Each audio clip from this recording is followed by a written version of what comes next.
Habit number 1 is be proactive. When I was small, my family moved to an English-speaking country. And there are many people in the same situation as us. And here's what usually happens to people who move to a different country. They are usually people who move from countries that have corrupt governments to countries that are more stable.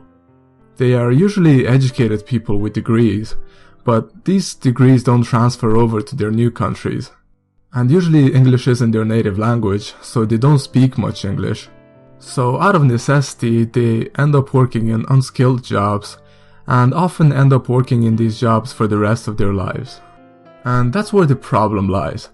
You don't have to stay working in these jobs you don't enjoy for the rest of your life. And the perfect example of someone who was proactive about it was my mom. She moved in her mid-30s, and she used to be a teacher, but she couldn't continue her career anymore. But she was very proactive about it. And she would always ask herself, what are the things under my control in this situation, and what can I do about it to improve my life? She was like, okay, so I can't continue my career right now, and I don't speak English. So she took 5 years to learn to speak English fluently. This was followed by a pre-university course for a year, a university degree for 3 years, and then a master's degree for 1 year. Including her degree before moving, she literally had 4 graduations. And now, she is starting her second professional career. Being proactive took a long time and a lot of effort.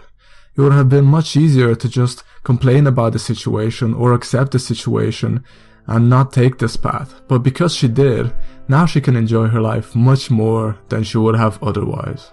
Habit number 1, be proactive.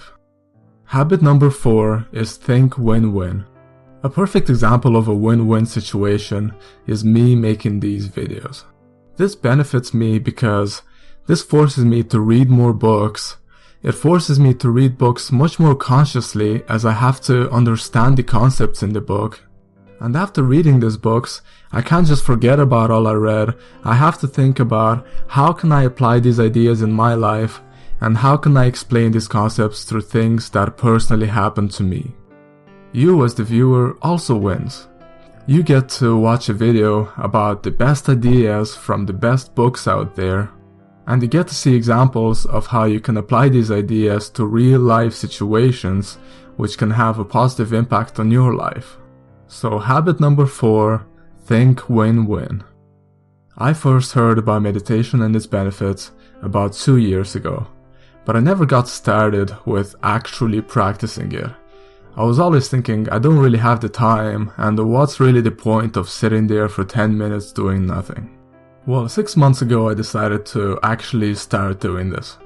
And after meditating for 10 minutes a day, I am already seeing so many benefits. My mind is now so much clearer, I have much more control over my thoughts, and I am now more responsive rather than reactive. And that is what habit number 7 is about.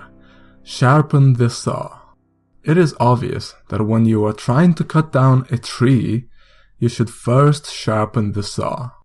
Well, in this situation, we are the saw, and this is a habit about renewing ourselves. This includes things like taking care of our body and getting good sleep, getting regular exercise, and also taking care of our minds through things like meditation and journaling. Habit number 7, sharpen the saw. I didn't want to make this video too long, but just so you'll know them, here are the other 4 habits. Habit number 2, begin with the end in mind. Habit number 3, put first things first.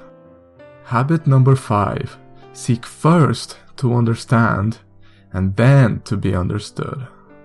And habit number 6 is synergize. Thank you for watching, and if you want to see when I upload new videos like this, then click subscribe.